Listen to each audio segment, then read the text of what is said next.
All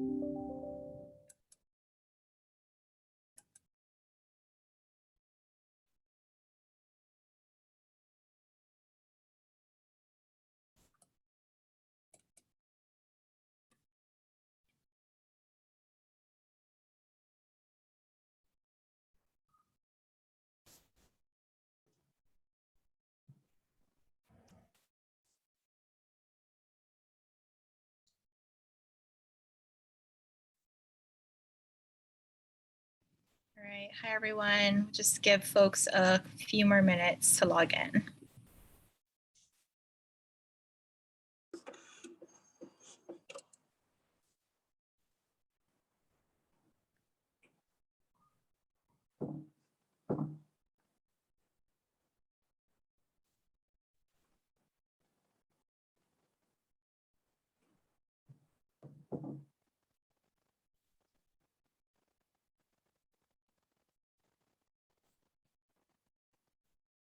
On now, na.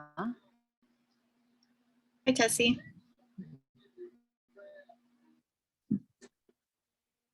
I'm gonna have to leave the meeting at about 2:45, 3 o'clock. Okay. Yeah, we have a Is that pretty okay? late agenda today, so we might actually end early, but we'll see where the discussion goes. Okay, thank you. Thanks.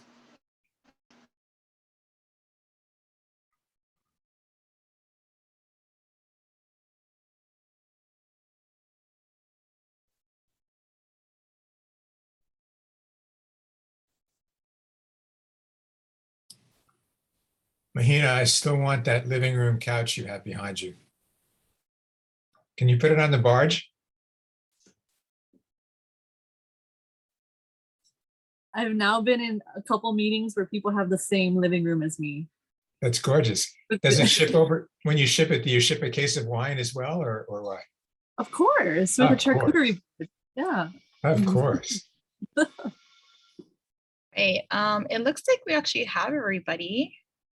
So it's 1:02 p.m. on Tuesday, September 7th. Thank you everybody for joining. I'll go ahead and call the meeting to order. I'll go ahead and start off with introducing all of the council and ERP staff. So my name's Onana Thone, I'm chair. We also have here today Tessie Kinnaman, Roy Abe, Ron Terry, Robin Kay, Mahina Tudor, Stephanie Dunbar Cole, Maka'ala Kalmoana, Mary Bejer, and Don Heger Nordblom. From ERP, we have Les Segundo, and we have Director Mary Alice Evans from OPSD. We also have our AG, Brian Yee with us. And it looks like we have one member of the public. Tamara, if you want to just go ahead and give yourself a brief introduction for the record. Oh, hi, this is Tamara Luthi. I am the Shipti ethnographer, and I'm just here to observe and see more how the Environmental Council functions and watch you folks discuss your administrative rules revisions, because we'll be doing some of our own. So, okay, thank you. All right, welcome. Thanks for joining. All right, folks, we do have quorum. Agenda item 2, review and approval of meeting minutes. We don't have any meeting minutes yet for this meetings. All right, but yeah, thank you, Les, for working on those. We appreciate it. All right, and then I'll go ahead and turn it over to Mary Alice for the OP Director update. Thank you, Chair. First of all, I want to say I'm sorry I wasn't able to attend your August meeting. I was out of state on a long planned family vacation, but I wish I had been here in August. I wanted to let you know that in consultation with your ERP staff, we declined 2 requests from the Department of Land and Natural Resources for acceptability reviews of EISs for applicant actions. We have, as you know, only 3 staff at this point, and we don't have the capacity to do those parallel acceptability reviews. I say parallel because the accepting agency is required to do those as well. And we did notify them both in writing, and I made a personal call to them to explain the situation. To remedy this issue, the Office of Planning and Sustainable Development will be requesting funding for the Planner 5 position after we get the governor's budget preparation instructions. That's an annual memorandum that comes out to all the departments, sets deadlines and constraints on what we ask for. Emphasis on constraints, of course, but we'll ask anyway, and hopefully that will call it to the attention of legislators as well as the administration, that it is a serious need in order to be able to provide that additional support to both applicants and, of course, the accepting agencies. Then second, I wanted to offer for your October meeting, if that's something you would like, a presentation of the 2050 Sustainability Plan update for the Decade of Action. It's based on the United Nations Sustainable Development Goals, and a number of them, as I'm sure you guys are familiar with, do relate to the environment.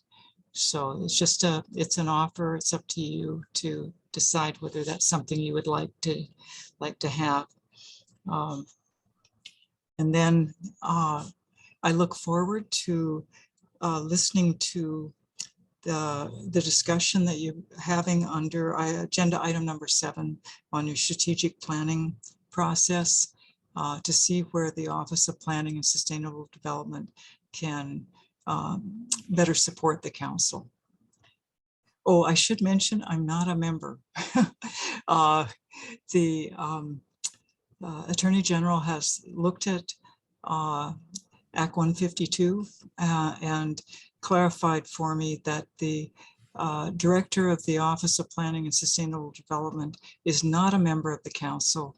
So I am your staff and am here at your invitation. Thank you. Thank you, Chair. Thank you, Mary Alice. And, you know, I think that last point that you made, it's a nuance that I don't think any of us had really, I didn't realize until, you know, you had called me about it. But just so everybody knows, you know, the OEQC director was an ex officio member of the council, was a voting member. So you folks might have noticed on the letterhead for this month that Mary Alice isn't on it. And it's because of this, you know, of Act 152. So that's the reason for it. And while we're talking about membership, we just want to update everybody that, you know, Rob Parsons did officially resign from the council. So without Rob and without Mary, we do have actually 4 vacancies right now. So I am aware that there are a few applications in to boards and commissions right now. I'm not sure about what the timing is for appointing new members. But, you know, Mary Alice is aware of that as well. And so, you know, we'll continue to work with boards and commissions and Gov to, you know, if they need any information for us on that. Does anybody have any questions on Mary Alice's update? Questions or comments? Well, yeah, this is Ron. I would like to see the sustainability presentation. Mm-hmm. Yeah, if there's a general consensus on that, then let me know and I can go ahead and agendize that for October. Sorry, Stephanie, you were going to say something? No, just to thank Mary Alice for being here and look forward to this partnership moving forward. Thanks, Steph, and it's nice to see you. And I misspoke earlier for the record. I said we're all here. We're actually just missing Mike, but otherwise we do have everybody today. Okay, well, before we move on, then, is anybody? This is not a voting item, but you know, for the presentation that Mary Alice mentioned, is that something that folks are generally interested in? Yeah, I see a lot of nodding heads. Okay, so I'll go ahead and agendize that for October. All right, thank you so much, Mary Alice. Okay, I'll go ahead and hand it over to you, Ron, for the exemption committee update. Great, thank you. Yeah, I think I told you I would do it in 45 seconds. I'll take just a little longer if it's okay. I decided to go ahead and summarize where we were with each list right now. We usually have one agency a month coming to see us on the average, where we review their list and pass it off to you guys, either for approval for publication for the public to see it, or for final concurrence of the council. And they're sort of stacked up like planes around a runway right now in various phases. So I just want to let you know where we're at. The latest one is the Department of Transportation. It's a state. And Masatomo Murata gave me the initial list in July, and I prepared comments. We had an online meeting on September 2nd. Thanks, Les, for helping set that up, with the environmental coordinator and at least one environmental coordinator from harbors, airports, and highways. I think we had a total of 6 DOT people on. They're taking it very seriously. It included 2 former OAQC staff work for DOT and 1 former environmental council member. So I provided my comments, which dealt with lighting seawalls, kind of our usual, and then new bike paths being de minimis. I have some concerns about that, so I've been expressing it to every agency. I love bike paths. Don't get me wrong. I'm a member of a nonprofit that builds bike paths, but I think it's inappropriate for de minimis in some circumstances. So I'm sharing that with agencies. The DOT is currently considering my comments and will send us a new list that's likely to have revisions. City and County of Honolulu Department of Transportation Services. We were provided an initial list from Greg Sugawa from this agency on July 27th. I was able to go over the list, assisted by Onauna. Thank you very much. And I provided them detailed comments on August 27th. I asked them to consider the comments and submit perhaps a revised list. Again, I had comments about lighting and bike paths, but our main comments had to do with the format and the organization. I also had concerns about exactly what they plan to include as de minimis for accessory development for transit facilities. This is kind of interesting. They had had an item that perhaps isn't what it seems, but on the face of it, it seemed to say that they could build police facilities, daycare facilities, public service facilities, commercial, retail, and residential development that are next to transit facilities, and call it de minimis. So I'm asking for some clarification on that. I hope they come back with some changes, but if not, you guys will be considering that too.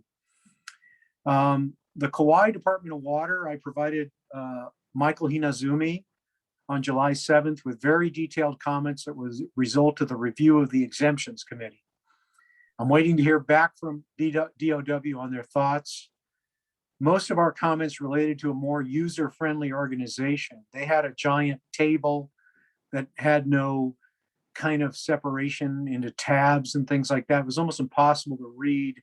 It was a PDF with extremely small font and difficult organization. We mainly asked them to change that. And then the Honolulu Board of Water Supply is pretty advanced in their list. They supplied an initial list, which I commented on. They made a number of changes and submitted a revised list in late June. We asked them to attend the August meeting. You may recall that we had some of them at the August meeting, but only for the environmental council portion. They did not attend the exemptions committee portion, where we would have asked them a lot of questions and gotten into the nitty gritty. We have sent them the questions that we had at committee, because we did go ahead and review the list. And they have to do mainly with reservoirs. Some of their large reservoirs, many activities were proposed to be de minimis. We have some concerns based on what we've seen for earthen reservoirs. We want to make sure that they're talking about tank reservoirs and not earthen reservoirs. And then fuel tanks, which they had pretty much decided to put de minimis, anything including new fuel tanks, as de minimis. And we had concerns about the size and location of some of the fuel tanks. So we just wanted to ask them some questions. On August 8th, I emailed them a list of questions and asked for their consideration. I am awaiting their response. So it appears that I've scared off 4 agencies from coming back to our committee. None of them were here in time to be for our meeting today. And they may make it in time for our October meeting.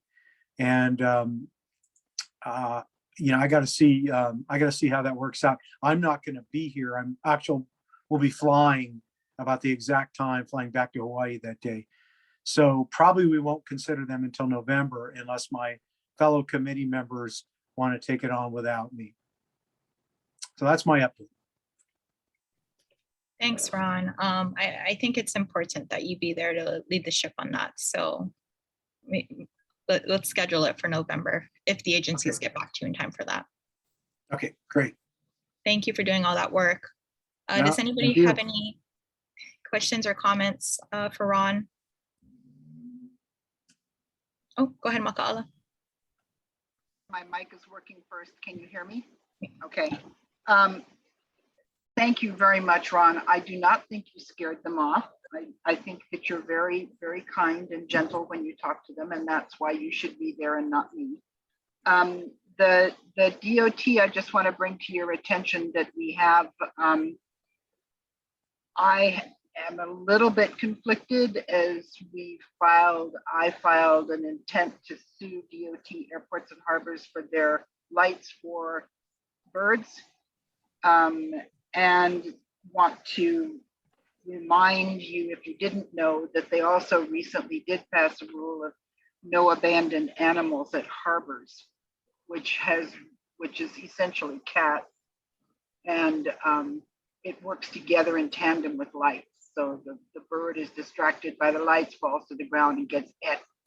So that's a couple of actions that they're also have in their basket. So if they look as though they're a bit scared off, they have a few other things in that realm that they're thinking about. The other thing is that TOD, am I saying that right? You know, the state did the TOD for the transportation district stuff. That's a city. Yeah, okay, but it's loaded. And the kind of thing that you're talking about with DOT thinking they can add a whole bunch of other That was structures and stuff. DTS. Yeah, okay, that they still, that the language is very similar to what TOD has going on. They may be just using that as a guide. I don't know. I think it's just good information to have. But no, you're correct about that. I mean, I think the source of these are TOD improvements, transit-oriented development improvements, and which I don't think anybody is against. But what I've noticed in the exemption list lately is that most agencies are trying to put virtually everything into de minimis and only leaving a few things out. And for some reason, it seems to be increasing. And, I am having some concerns about things like that. I would expect 95% of what agencies do is de minimis. That's fine. But there's still that 5% out there, and it's the big things. And I think some of those, we're just having perhaps a different opinion about what's big and what's not. And that's really up to the council, not me. So I don't want to insert myself too much in here, but I need to ask the questions. You guys can bring me down to earth if I'm, overreacting at some point, but I feel like I'm the first person getting a look at the list, and I'm watching this trend. The only agency that didn't do this was the Hawaii County DPW. And I kept telling him, don't you want to put this in de minimis? Geez, come on, guys, you've got half your list there. Again, my opinion, trying to make their life easy for filling potholes and things. But, the bike path is an interesting, example of that. And, bike paths can, as we've seen in Kauai, they go across the beach. They cause a lot of community concern. They go near historic sites because, that's often what they're trying to feature. They're near endangered species. They have traffic and safety implications and economic implications. They go behind people's houses who don't want them there. And I think that we need a robust environmental analysis. If you guys have noticed before, many bike paths actually have their own EAs. The Kauai bike path had an EA. Hilo Bayfront Trails had an EA. Waimea Trails and Greenways had an EA. And yet I'm seeing two different agencies now saying, no, we're just going to de minimis them. So it's kind of something I wanted to, bring up to the whole group here. Something I'm kind of struggling with, and hopefully our exemption committee will have a robust discussion, and that'll bleed over into the environmental council at some point. Yeah, I think that would be an appropriate time to do it, Ron, when it's agendized through the committee and then on the full council. Yeah. Yeah. Sorry, Makala, you had something else to say? No, I was saying thank you, Ron. I'm looking forward to it, and I appreciate your approach very much. Great. Tessie? Me? Yep, go ahead, Tessie. Yeah, I was just wondering about the, oh, I'm sorry. My question, to be considered de minimis, is there a dollar amount, a minimum or max that could be put towards the project that would be not be considered? We never really approached it that way, but De minimis.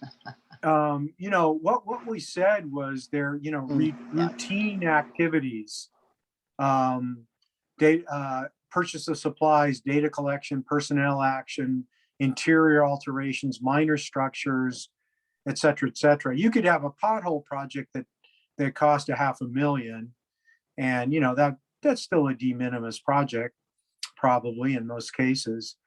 And you can have other things that don't cost too much money, but a thing like, say, a new bike path around the side of the island, that's not a routine activity to me. That's a project. And these are the lists of the of the agencies. They're, as we've said before, we really don't approve lists. We have the opportunity to concur. That's it.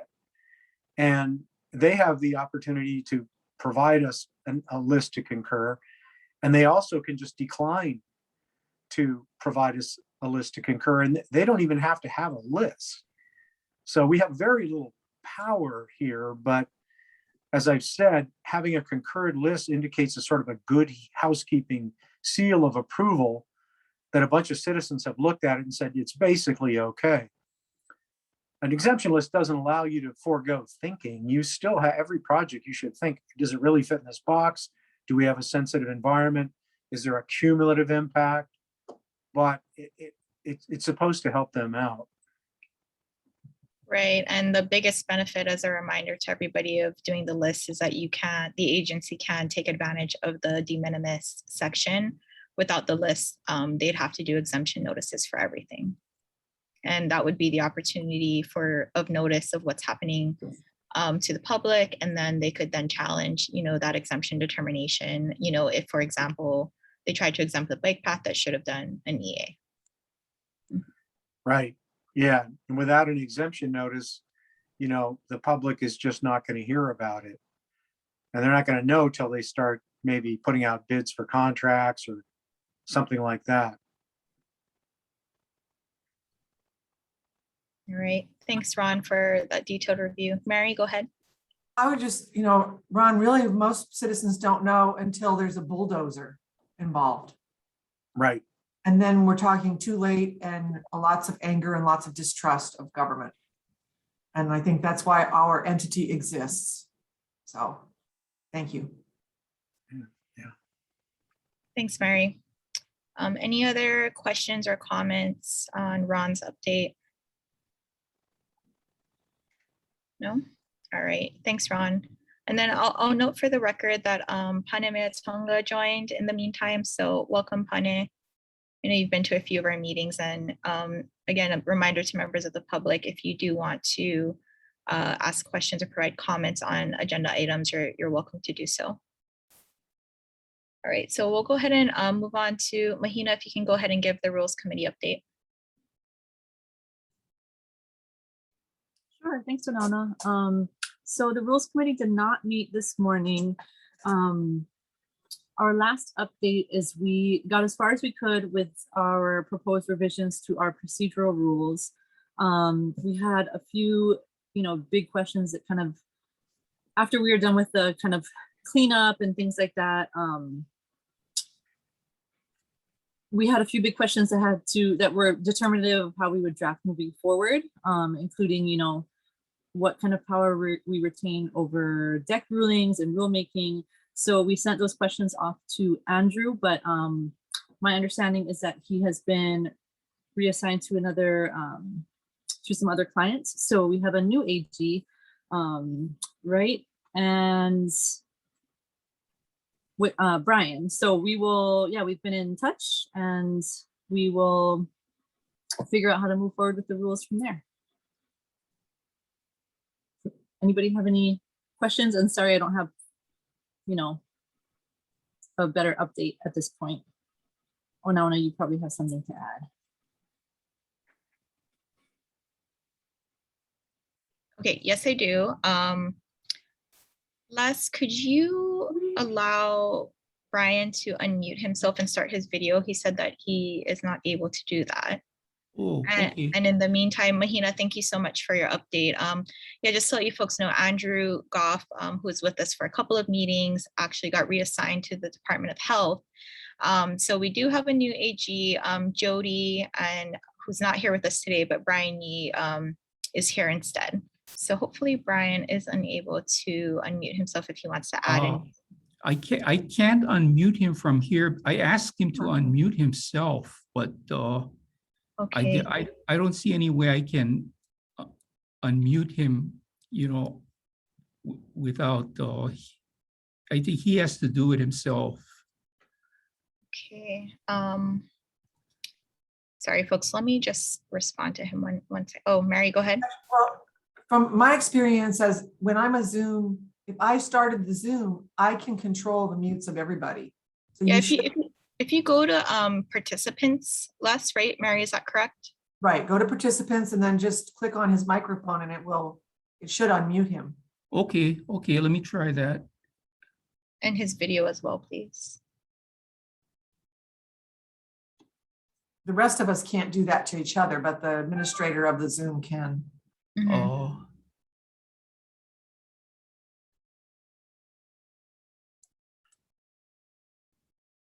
Unless his equipment doesn't have a microphone, then it's mute. Not pun intended. Yeah, Are you clicking on the icon next to his name, Les? yes, I am trying to. Okay.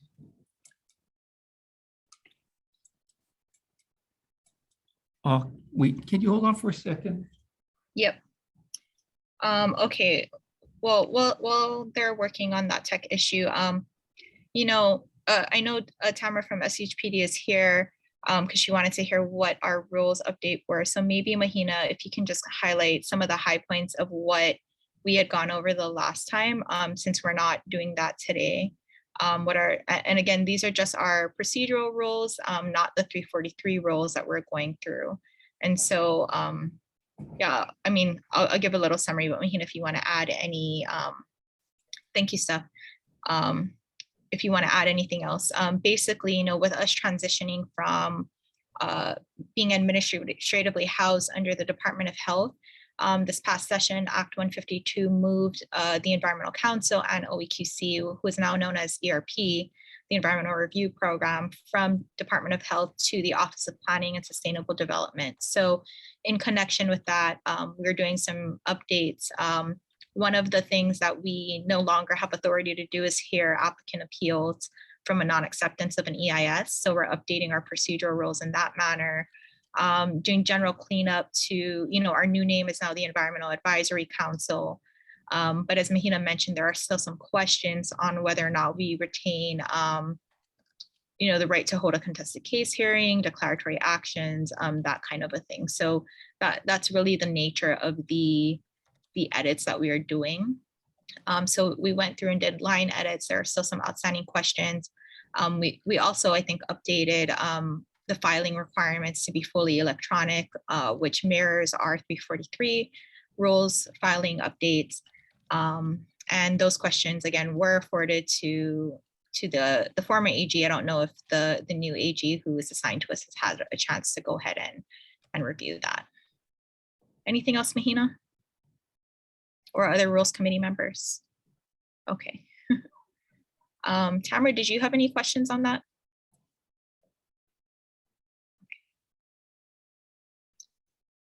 All right. All right. Looks like nobody has questions. So, you know, what we'll do, I'm hoping that Les can contact. Oh, I tried, but I asked Jen Okay. too, and she said that he has to click on his video icon, you know, to Okay. start the video, and he has to click on his microphone to start his audio, because I can't do it from here. I don't know how Okay. you know, other people do it. That's okay, Les. So I think Brian's gonna actually try to log out and then log back in. So why don't we defer the rest of this discussion for now until he can come back in? And what Okay. I'll do is I'll move on to the information and outreach update. Wait, this is Dawn. So hi, Dawn. somehow I'm locked out of starting my video. Oh, Bye. no. So Les, can you unlock me, please? Thank you.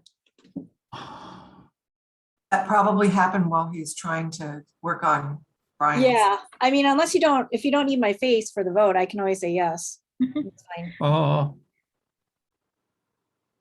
I mean, I'm I love sorry. to see I'm folks' faces sorry, if but I possible. can't, Dawn. I can't. It won't let me unlock you. Okay, all It right. just So, says ask. I can oh, ask here you to we go. start Hold the on. video. Okay, there we go. You got it. Good job, Les. Okay. Okay. All right. I saw that Brian logged back in. Brian, are you still having the same issue?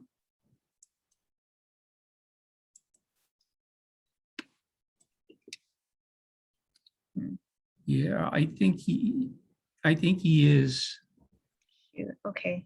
Well, why don't we let him troubleshoot that, and then yeah, I know if you can go ahead and give an update. I think Mary. Thank you, Mary. Yes, ma'am. Happily, Madam Chair. Thank you for the opportunity. The INO committee is moving right along.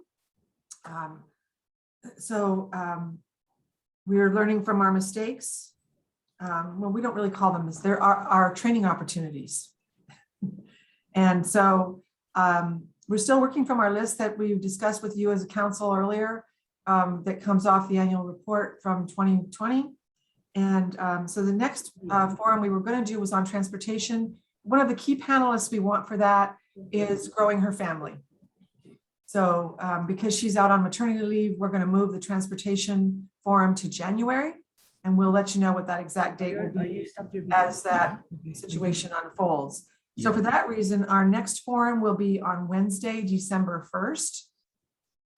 And we intentionally did it on December 1st, partly to accommodate, there's a good bit of travel occurring between the members of INO's committee in the next couple of months, and we didn't want to slough it off on any one person. So we'll all be back and ready to go by then.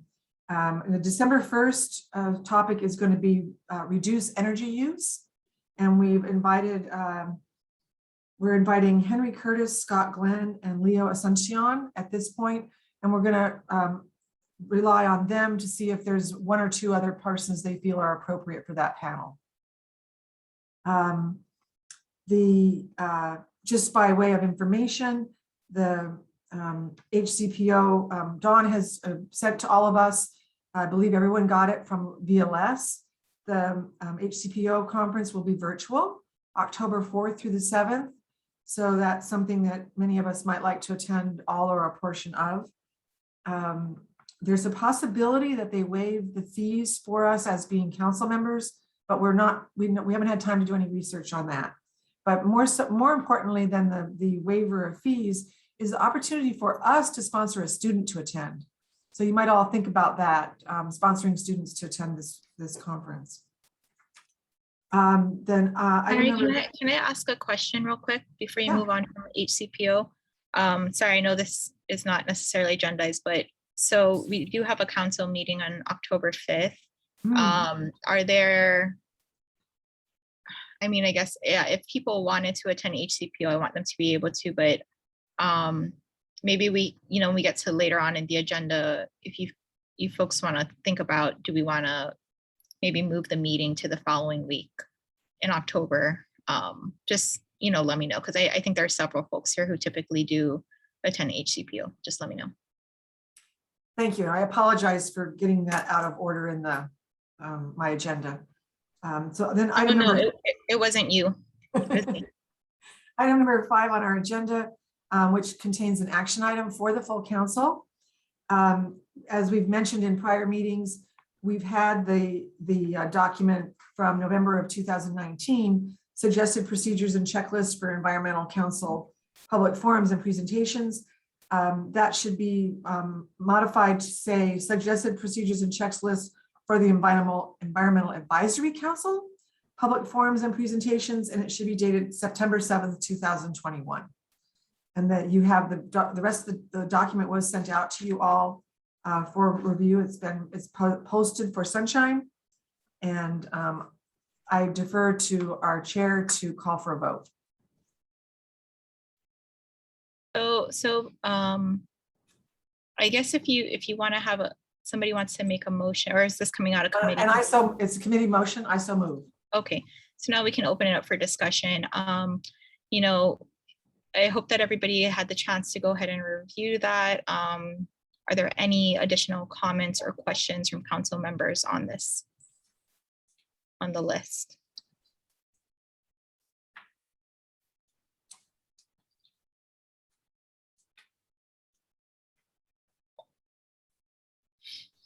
Okay, no? Everybody's had a chance to review it though? All right, I'll go ahead and call the question. All those in favor of approving the suggested procedures and checklists for the environmental council forums, say aye. Okay. Aye. All right, I think we got everybody. Oh, there's Brian. And we have Okay, Brian. all right, are there any opposed and any abstentions? All right, the motion does pass. All right, thank you, Mary. Anything else from INO? Just to let you know that we want to sincerely apologize. We don't know what happened, but we lost the recording of our watershed forum. We do have the recording of our first climate change forum, and we find that it's really cumbersome to work with. So I've reached out to someone in my industry who does a lot of YouTube videos for showing property, and she's looking at that video. She's going to teach me how we can break it up into chapters. And then if nothing else, even if the total size is large, it would enable a way for people to look at a schedule or an agenda and pick out the pieces they want to listen to and not have to go from beginning to end. So we should be able to modify that link. And then going forward, we'll try to do all of our YouTubes in that fashion. We may be coming back to OP to ask permission to have our own YouTube channel. That might be the way to solve that. Okay. So and we really want to stress to everyone that we do very much recognize the importance of the recording and apologize that the disappointment we've caused over the watershed. But thank you. Oh, thank you, Mary, and thank you folks all for working so hard on those forums and getting the procedures checklist done. I'm really happy to see that. All right, so if we can go back to the previous agenda item, Brian, you may have had some comments on, the questions that the Rules Committee sent to you folks. I don't know if you personally had a chance to review them, so I don't think we're expecting that. We understand there's movement within the AGs right now.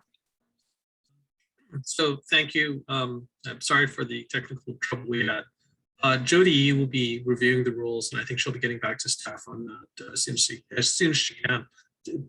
Today in particular, she's working on a document production for the House Investigative Committee. So she's a little busy today, but she'll be getting to work on this soon. Okay, great. Thank you, Brian. Okay, so I believe next up we have the strategic planning permitted interaction group update. So Robin, I'll go ahead and hand it over to you. Thank you. Thank you, Chair. Yeah, we had a meeting today. We missed Mike. He's got some other issues, so, but we had Roy and Mary and I for our meeting. And we were charged by Onauna to come up with some suggestions for next steps in the strategic planning process. You'll remember we did the survey. You all got to see the survey results. It's pretty thorough, pretty informative. What we basically talked about this morning was, and Roy was very articulate in expressing this, one of the things that is missing and that was pointed out by many people in the survey was the absence of this holistic, to use Roy's term, holistic vision about the state's environmental efforts. And that to some degree, the council is charged with that responsibility in terms of we are, quote, to monitor the progress of state, county, and federal agencies in achieving the state's environmental goals. That hasn't changed. What's changed is how we report that. We used to, as you remember, have an annual report. Now we report to the Office of Planning and Sustainable Development, and our report will be incorporated in theirs. So, but we still have that opportunity, if you will, to take a look at that from the 30,000-foot view, to be tried. And so we thought that we talked a lot about the challenges in doing that, such as the absence of money, the limited number of staff, but what really came through, I think, and Roy and Mary, please jump in here at any time. What really came through was that we would need some help in formulating that kind of overview, in that the role of the Environmental Advisory Council is unclear to many people in this community. So trying to combine the effort to provide that, we thought that perhaps meeting with Rep. Lowen and Senator Gabbard, as Onauna and I did successfully, I think, previously, perhaps too successfully, one might argue, but to meet with them again and as a courtesy / responsibility, explain to them the results of the survey and what that told us, and then B, encourage them to, or not encourage, but to ascertain if in fact they would be supportive of us taking that role and helping the state to prioritize its environmental actions and processes. And as Roy and Mary said, to try and help the state get more value out of the limited bucks it puts to this effort. One of the things we did not discuss, because we just didn't know, is that going to make sense, was the role of Office of Planning and Sustainable Development in this strategic planning effort. And I'd love, Mary Alice, if you're still there, we'd love to get your input. Perhaps it would be for you and Onauna to meet with Gabbard and Lowen, or what. But the idea basically was to try and see, as we talked about at the last meeting, if the Environmental Advisory Council could play a role in convening some of our leading environmental agencies and have a conversation about what are your challenges and what are your priorities and how might there be a more consistent approach for the state in addressing those. Roy and Mary, is that a fair summary of what we talked about today? I concur. Yeah, good. Good, Mary. Mary, go ahead. You're muted. I was just saying I concur. Oh, thank you. Roy, was that pretty accurate? Yes, that was a good summary. Okay. I think one of my points was that instead of just asking the agencies what their feeling was, I kind of thought that we were a collection of kind of experts in different disciplines, and we're statewide agencies, so we should do an assessment, tell them what we think is missing, or how things could be better. Or it should be really just a discussion, I think, yes, Roy, that you said that very well. My concern was that we don't have the reputation or the credentials to simply come out and say, here are the priorities that we see. We need to have some buy-in. And so perhaps by going to Lowen and Gabbard, we might have a little bit more credentials to have that conversation. I think Roy's right. That the state would benefit from it. I just wasn't sure that. I am sure that it's a role for us. I'm just not sure that others would agree with that. So, Mary Alice, can you put your 2 cents in here? Do you want to? What's your reaction to what we've just been talking about, please? I think my reaction would be informed by the process that we just completed with doing the 2050 Sustainability Plan update. One of the things that the plan does, and you'll see in October, is it looked at the over 150 laws, ordinances, and existing plans, some of which have the force of law, that represent what the state has already required in terms of environmental actions. And I think what was very helpful in doing that preliminary review of those existing laws and ordinances and rules and plans was that it set a baseline for what state agencies are already required to do. Now, each state agency may not see the entirety as you do. They see what the laws that require them to carry out certain functions that you would see under a broader vision. But that would be a starting point. We did have a vendor that we went through a competitive RFP process and acquired, and they were very helpful to our staff because we have very limited staff in that area. We have one position, the statewide sustainability coordinator. And then after they had a clear idea of what the legislature has already accomplished in passing laws that require certain actions, many of them in the environmental area. We then asked for stakeholder reactions, what is missing, what needs more further action. And that all got pulled together into the 2050 Sustainability Plan update for the Decade of Action, which coincides with the United Nations Decade of Action. I think once you've had that presentation, you may have a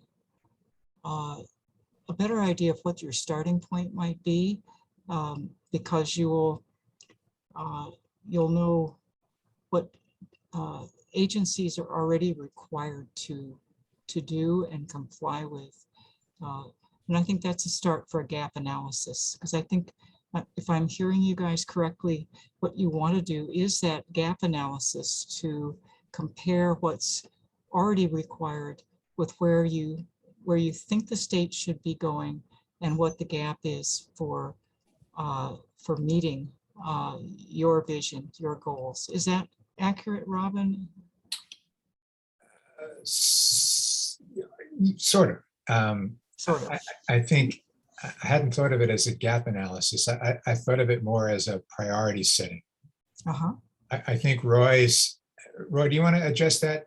You're so articulate about it. I don't want to put words in. Well, one of the gaps I see is that there's a disconnect between the city agencies, city and county agencies versus the state. And just I'm in the wastewater field, so I'll give a wastewater example. The city and county has a capital improvement budget of $500 million a year, typically.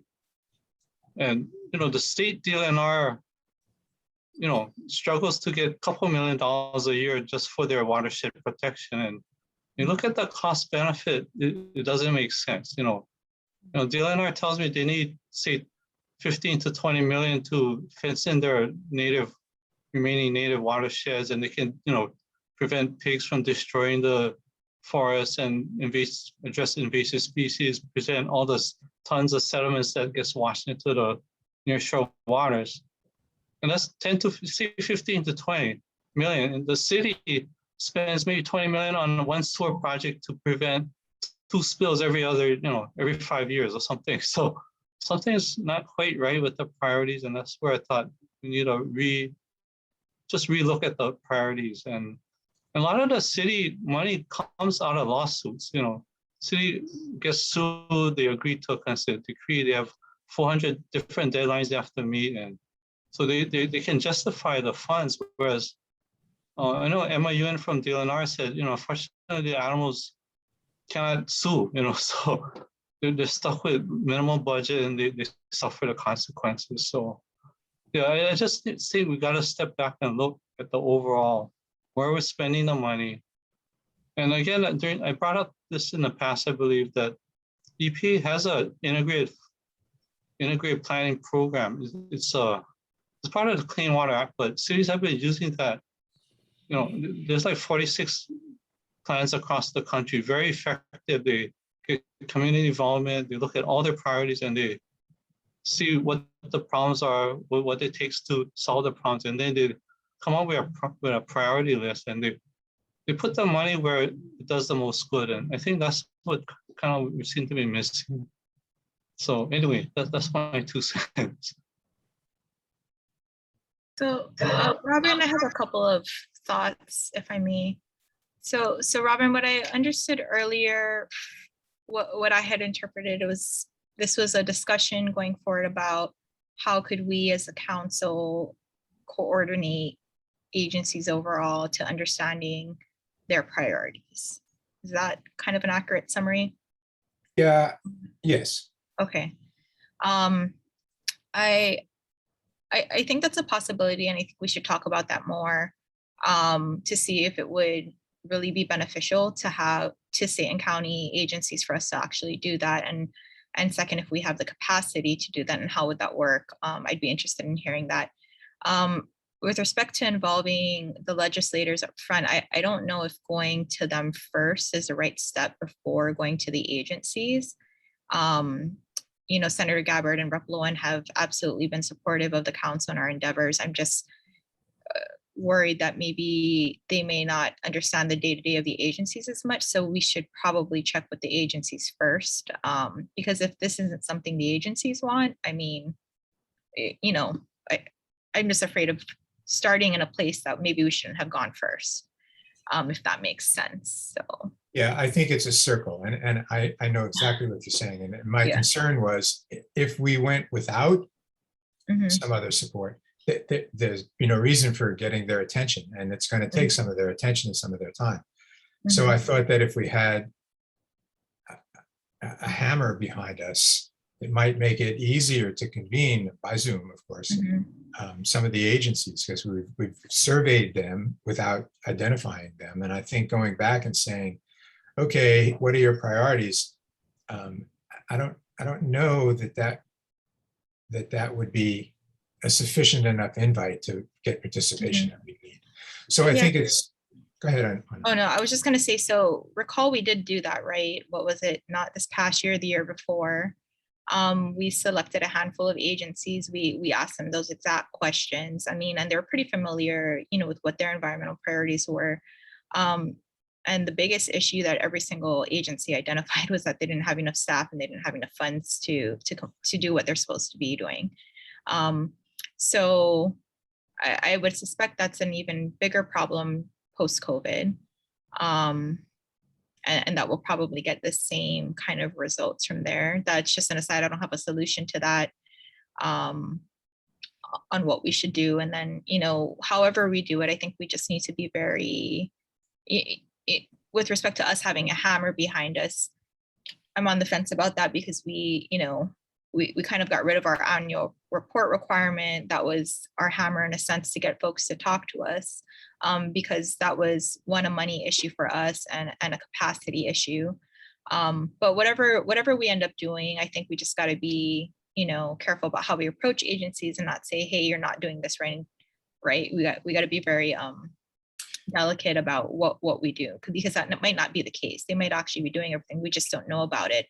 And that was something that we actually found out in our interviews that we did a couple years back, is that there were a lot of things these agencies were doing that we just didn't know. And we were like, wow, that would be really great if the public knew that you were doing all of these amazing things, right? So, and I think the other piece of this is that if you'll remember from the survey that we just did results, most people don't know what our responsibilities are as the environmental advisor, especially now that we're at quote new unquote organization.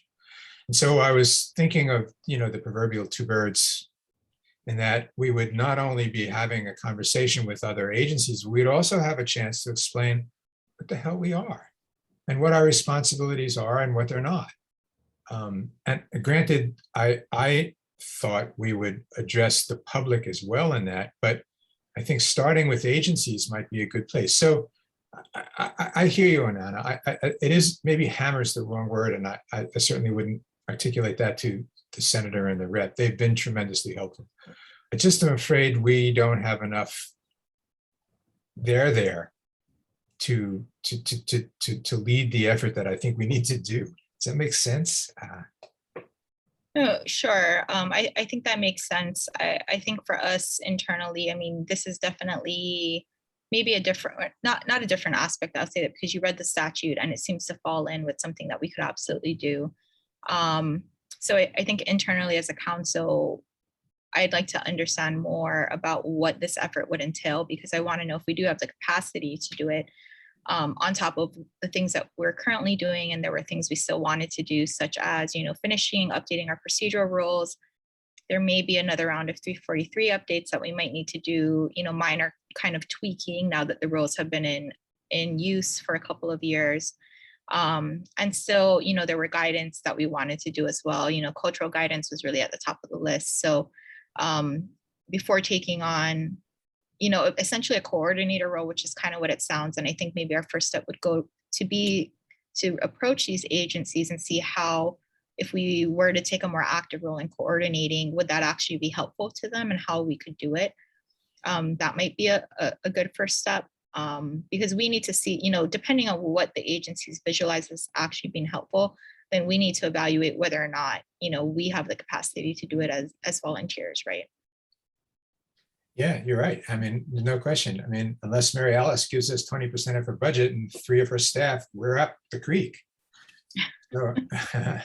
So yeah, obviously we don't have the staff, we don't have the money, we're all volunteers. We're Mary and Roy and I acknowledge that right up front. Roy's going to volunteer to lead this whole thing and do it full time. That'd be great, but you can see from his smile that ain't happening either. So yeah, we don't. I guess the issue is we don't have the resources to do what we should be doing, and I don't know how we get there. What I wanted to bring up to us today was to begin the conversation, which is, and this has been great, to begin the conversation about what do we do with the information we've collected and with the opportunity we have to fulfill our mandate. How do we do that without staff, with all of us being volunteer, without having a budget to even do the workshops that INO puts together? And I'm glad that Mary Alice is here, because I think we need to have that conversation collectively, if you will. And I think seeing that sustainability, and in fact, is that a document that you could pass out to us before the next meeting? Yes. In fact, I can send the link to it. Well, I can have Danielle send you the link. I think that would be great, and I think I'm sure you're right. That would be a really good way to begin. And Anana, I don't think we need, from my perspective, we don't need to have our planning process in place today, but I think we do have to have this conversation again. I don't know how much more time you need for it today, but we do have to figure out creatively, how do we do what we're supposed to do Right.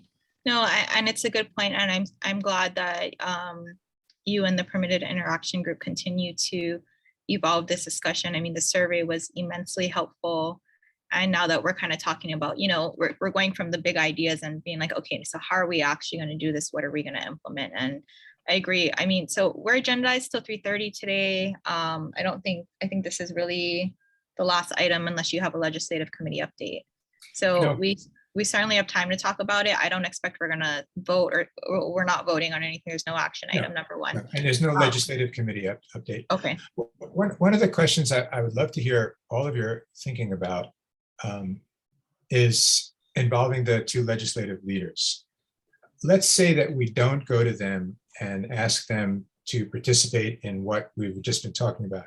But should we go to them and update them on the planning survey results and get into a conversation with that? Or would you prefer, would it be wiser to wait until we have some specific ask of them? I mean, we're not asking for any money. We're not asking for any new legislation yet, right? I don't, unless you are, Anna, thinking of some legislative changes. I just don't, you know, it just seems to me that I remember all the time legislators saying people only come to us when they want something. And so here's an opportunity perhaps to just give them an update, 10 minutes, I don't know. Yeah, no, I think that's a good idea to just keep them in touch.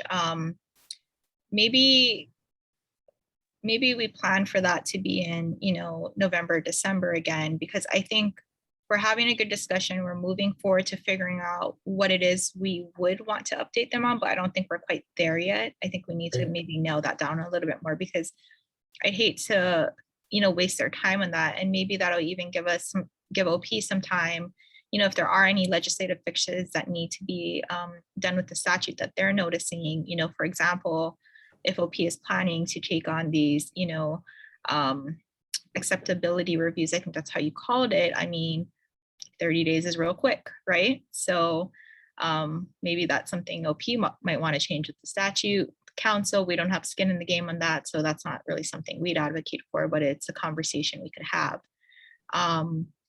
But no, I agree. I like the idea of keeping Senator Gabbard and Riplow in the loop, and any other legislators. I don't think, maybe let's just formulate what exactly we'd want to say to them first, a little bit better. Go ahead, Mary. I guess I'll just tag on to the comment I made earlier about credibility within government. I think, you know, Roy made reference to how much money sits in the sewer fund in Honolulu, and that is specifically City and County of Honolulu, and they add, you know, people have outrageous water bills, not because they waste water, but because there's a sewer fee added onto their consumption. The state talks about all the things they want to do. There's all kinds of programs. There's lots of people. There's one politician in particular who's going to save the world through the environment. And they're, you know, they're moving along. They're doing radical stuff, and they've got some more things planned coming up. But they don't really put money behind their mouth. And, you know, maybe I'll upset everybody in the world because I'm appointed to serve on this council, but I wasn't appointed on this council to make friends. I was appointed to serve on this council to make sure that the business community of our citizenry is represented. That's why I was recruited. And coming from that perspective, you know, it takes money to do things, and we need to be accountable to that. And we can't do many of the things that we're asked to do, not us per se maybe, but the agencies, because they don't give them the money to do it. And yet we have this huge budget. And I know, you know, I'm not going to say anybody's wasting money, but because we as the environmental community don't have any way to come together and discuss what our priorities should be, everybody carves out their own little thing and makes sure their fiefdom is intact. God forbid my budget get changed or my staff get moved. You know, that's who wins at the end of the day, right? I envision t-shirts that say that someplace. But, you know, I'm not trying to be disrespectful. I'm just tired of talking about this and not getting anywhere. So thank you for indulging me.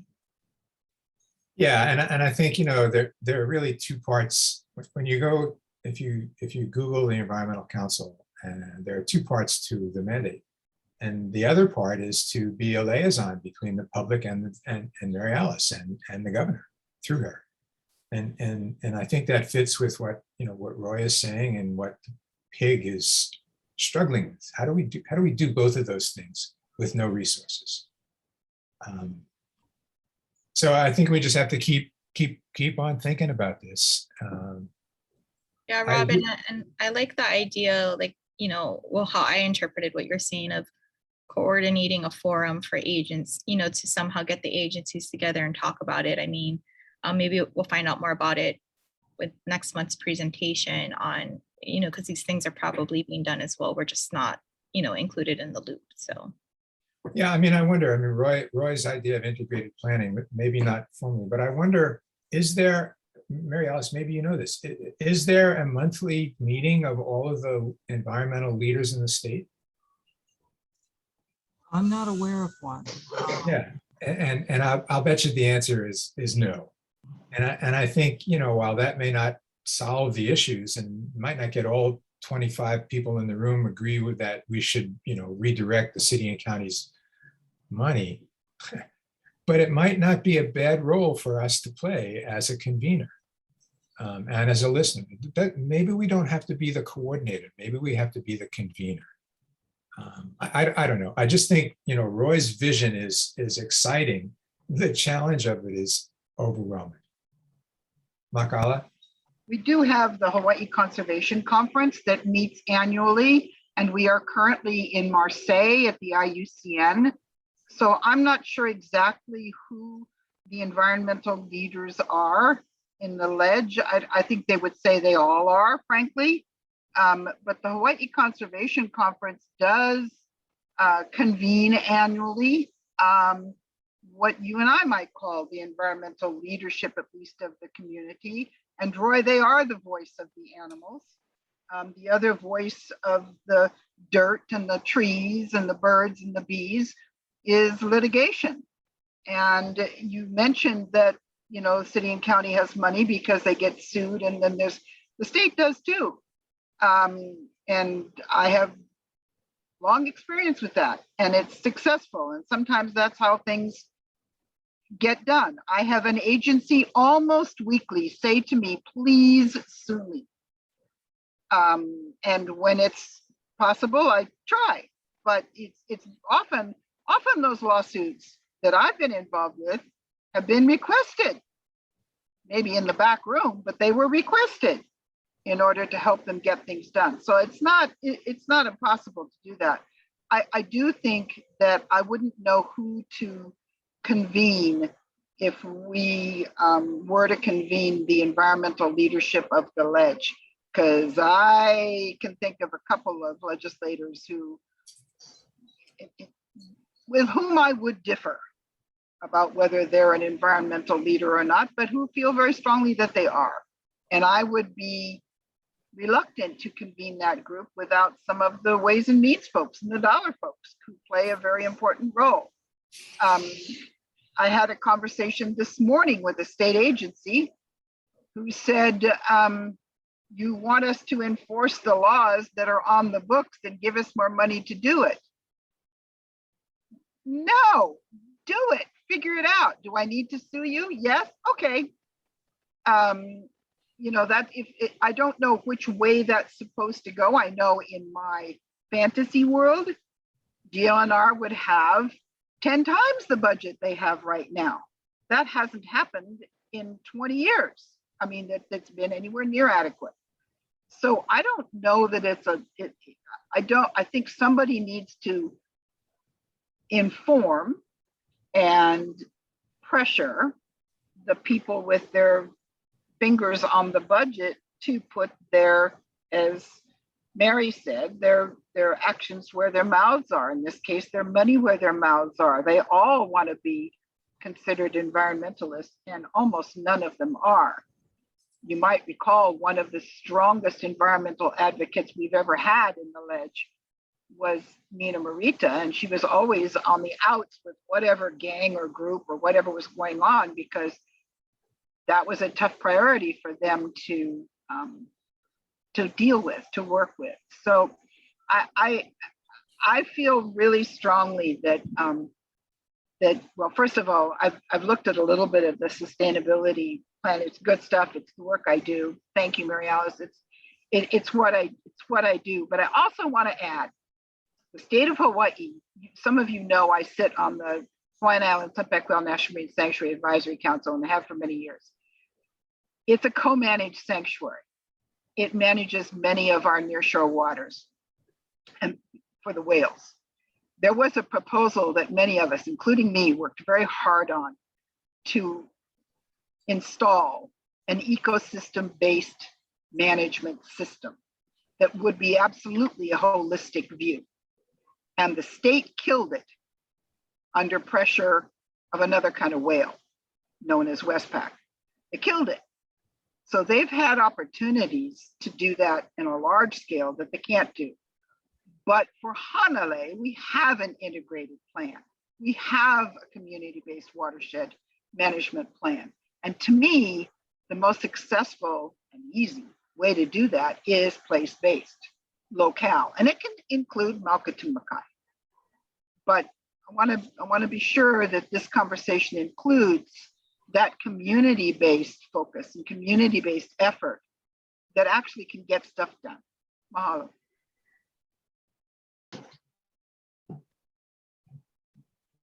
Yeah, I just wanted to make a few comments. Yeah, I work with, Same County, County Maui, so I see the lawsuit side, and it's a lot of strain. These lawsuits are a huge amount of strain on the agencies. They put their most, smartest people on the lawsuits, and I think, a lot of the work in the other areas kind of suffered during the lawsuits. So my solution is let's work together and come up with solutions. And I think that's one of the good things about integrated plans. You're getting ideas from everyone. So when you have a lawsuit, communication tends to shut down. Everybody tries to, withhold data and, try to use information for their advantage. Whereas integrated plan, you're sharing data, you're expressing opinions and come up with solutions that everybody can agree upon. And a lot of these integrated plans are watershed based, and I think that makes a lot of sense. So, and another thing I want to add is, I started working in the 80s, and there's been quite a few changes since the 80s. Everything's gotten tougher. I mean, there's more regulations, requirements, federal requirements. There's all kind of lawsuits going on, always threat of lawsuits. Staffing budgets have been cut. We used to have a lot of clean water funds before. All of that has been cut. You have a lot of really high-powered technical people in these agencies, government agencies, EPA, DOH, and a lot of that has been either cut or people are retired. So now it seems like the agencies are just afraid to get sued, so they almost go along with the environmental groups, and I think that's a mistake. You need to look at the science behind all of this, and that's why I'm trying to get the scientists more involved in all of this. And it's tough, they all have their work to do, and they don't want to get involved in the public. I think it's just not in our personality to do that. So anyway, that's why I just want more progress, working together. And lawsuits have their place. They definitely have their place, and I think you can get a lot of funding out of lawsuits, but it might not be the most efficient and desirable way. As chair of the PIG, which is now part of the agenda, I'm going to call on the very quiet, unusually so, Ron Terry, to get some of his thinking. I can see the brain waves coming out into those clouds above his head. We know the dude is thinking up a storm. Well, share some of your wisdom with us, Ron. You've been listening to this. What do you think? Well, real quickly, thank you guys for working on this. It does get down to our key mission, and we are struggling to figure out who we are and what we do. I'm occupying a little corner with exemptions and things, but I always felt that's not the main room. And what you're talking about is what we really need to get after. I liked your comment about a circle. And I know we're going back and forth. Onana made some good points about not going to the well too often on the legislature and not using it as a hammer. But I think just getting a basic buy-in for the concept from a couple legislators could be really good. I agree that we don't have, we have this huge state plans that the Office of Planning and Sustainability is, I'm sure, very familiar with. And they haven't been updated in what, 30 years? Mary Alice? I think you're talking about, no, there have been, some of the functional plans have been updated recently, but not all 13 of them. No. The housing one has been updated recently. It is possible that legislators would be interested in an update of some of the environmental related functional plans. We don't have the capacity to do more than one at a time, and that with additional resources. But that's certainly a way to approach it. The reason I say that is because that the functional plans are part of state law. So it does provide a legal framework for implementing the goals that are and actions that are part of a functional plan. Yeah, and interestingly, there's no state plan for the environment, right? I don't think so. I think it's it's spread among other different functions. And I think that's true. We found that with the UN sustainability goals. There's clean air, there's health, there's water, there's agriculture. There's you're right. When you drill down, some of the things that we think of as being essential for a clean and healthy environment are spread out among various different agencies, city, state, federal. So maybe because it's just too big for one agency to take on. Yeah, and I mean, it's a source of strength, because if some agencies have more capacity and will, they take on their part. So we might be making a lot of gains in some area, but it's also a source of weakness because there's no central group doing it except for the Environmental Council with no staff and budget. So, we're in a bit of a quandary. But Robin, the last thing I'd say is your idea about a convener. I think we need to convene. You're right.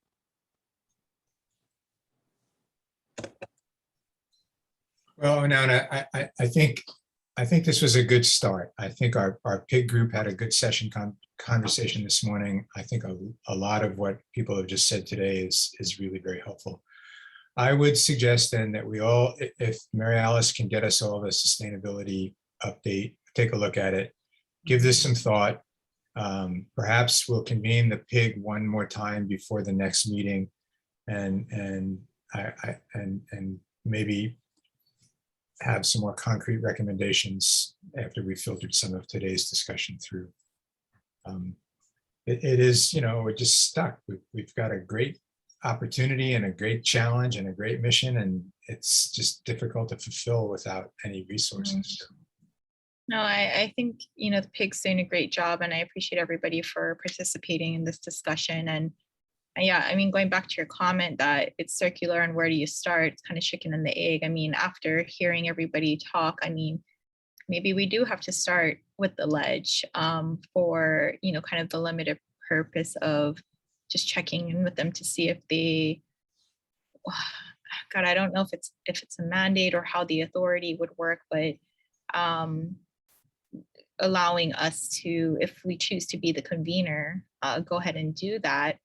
Or even do we do something stronger, like new statute, change in statute that requires, I mean, going back to the basic question of, do all of the environmental agencies meet, once a quarter or whatnot? I mean, and the answer was no. So maybe we start there and say, hey, they do all have to meet and get in a room and figure out what everybody else is doing. And where are the redundancies? Where are there gaps? That's a big ask, I know, but that would be something that would require the ledge to start off or to sign off on. So Yeah, and I look back to when you did your great testimony, Onana, and I forget the legislator, it was a Big Island legislator, who really didn't get it. And I know we tried some outreach that didn't go anywhere. And you know, I think to Makala's point, I wouldn't look to the legislators as environmental leaders. I would look simply to the chairs of the two committees for an initial conversation, mainly because we've already had one with them and they know more about us than anybody else. So let's think about that some more. Mary Alice, it will be maybe you and Onana and I can brainstorm about the best way to do that. We would want to make sure in my mind, part of the reason for meeting with them is to say, here's what's happened so far since the legislation has changed. We meet with Mary Alice every month, or Mary Alice meets with us every month. And, you know, just so they know we're doing what we are required to do is not a bad thing in and of itself. So for what it's worth. So the last thing I want to say is thank you to Roy and Mary. They've been at all of these meetings, they've listened and talked, and it's been a real good discussion. So thank you. Yeah, thank you all for that. It's a tough, it's hard to nail it down. So you folks are doing a great job. Right, Roy? Yeah, just real short. Yeah, I think to get all of this off the ground, you need to find the right champions, and ideally, it's part of some agency in the government or somebody who has authority. So you need the champions. And in the 1980s, there were several champions. One was Doak Cox, D-O-A-K Cox. He was head of the Environmental Center. James Kumoga was Department of Health Deputy Director. And there was also a Senator, Kenneth Brown. And three of them just, I think, and others, they just had a vision. They got together, they did studies even before the Clean Water Act came about. They got together and they had a vision. And I think we made a lot of progress back then. And I think same thing here, we need to find the right champions to move forward. So just a final comment. Thanks, Roy. All right, anybody else have anything to add to the pig discussion? All right, no, great work, you guys, and thanks for continuing to work on that. Okay, so there's no legislative committee update. The last thing is just coming back to that October 5th meeting. Don, I don't know if you have the agenda up before you for HCPO, but I mean, if there are enough people that wanted to attend HCP, I know our meetings on Tuesdays really take up pretty much the whole day. So an option would be to move our meeting to, the following week on the 12th of October. But I don't know how many people are attending. I mean, I assume Mary Alice, you're going to be there. Yeah. Don, you'll be there. Ron, are you going this year? Oh, he's not going to. You're on mute, but you said you weren't going to be here in October anyways, right? Yeah, I might be able to catch one from where I am on Monday, and then I fly, and if I'm still awake, yeah, catch the second one. They're only like an hour and a half, right? Yeah, they're going to be from, I think, 11 to 12:30 for 5 days in a row. The idea is to catch people on their lunch hour. So there will be, I think there will be two panels on each of the first 4 days, and then this Friday, it'll be me and the 4 county planning directors talking about planning issues that we've identified as being of interest to people. Okay. Okay, so if they're only from 11 to 12:30 on each day. Better check the time. Okay. Either 11 then maybe to 1 or something like that. Okay. But it is, yeah, it's limited. Yeah. Yeah. So since Ron won't be here, that's normally the exemptions time to meet anyway. Yeah, exemptions is usually 12 to 1. I know typically meets 11 to 12. And Dawn, you're an INO, right? Yeah, but I won't be there for October. Oh, in any event, okay. Okay, so it sounds like we don't need to switch our meeting around then. So we'll continue to have our meeting on October 5th. Okay, How will we be informed whether or not the fee's been waived? May I speak to that, Chair? yes, please do. This year is unusual. It was the turn of the County of Kauai Planning Department to host it, and they waived that, or deferred it, I should say, till 2022, because for them, an in-person conference is something they really prize instead of doing a virtual one. So the Hawaii chapter, the American Planning Association, stepped up and offered to host a virtual conference. And they work with a conference coordinator. And so there is a certain limitation to whether they can waive fees or not, because it isn't, even though it's it's a Zoom format. So there are far less expenses than the normal conference where you have to rent a hotel ballroom, and you have a lot of hotel a la carte expenses. There are definite expenses. So it'll be up to the Hawaii chapter of the American Planning Association in consultation with the conference coordinator, Pacific Rim Concepts, to decide if they can waive the fee. I think the fee is $50 for the entire week. Unlike the usual HCPO, which can be as high as $400 for the 2.5 day event. I think it's 75, isn't it? Oh, that would be for non-members. You're right. And most of us aren't members. There might be a few here, but No, I think you're right. I've been looking at the ones for the Office of Planning and Sustainable Development. We're mostly members.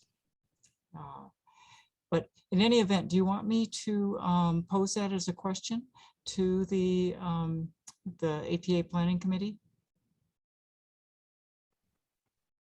I'm happy to do it. Well, what if we could just pay the member price? I'll have that as another option. Thanks. Okay. And how much does it cost? Do you know off the top of your head what the sponsorship is? It the $50 or to sponsor a student? Oh, just $20. 20, right? 20. Yeah. Yep. Fairly. Okay. And do we have to be attending the conference to sponsor? Oh, no. Well, okay. We want as many students as possible to be able to attend. That's part of our kuleana to enter the next generation. Thanks. Yeah. So Okay. I'll report back to Onana and Les, and they'll let you know what I found out. All right, thank you so much, Mary Alice. That'd be helpful. All right, so we'll go ahead and keep our meeting on October 5th. Before we adjourn, is there anything else anybody has? No? All right, well, thank you all very much for joining today's meeting. It's great to see everybody. And I will see you folks again on October 5th. Robin, go ahead. Oh, sorry. Okay. I was just waving goodbye. All right. It's my parade aloha wave. That's all. All right. Have a good afternoon, everybody. Take care. Thank you. Thanks for your leadership, Onana. No, thank you all for your hard work. Appreciate it. Bye.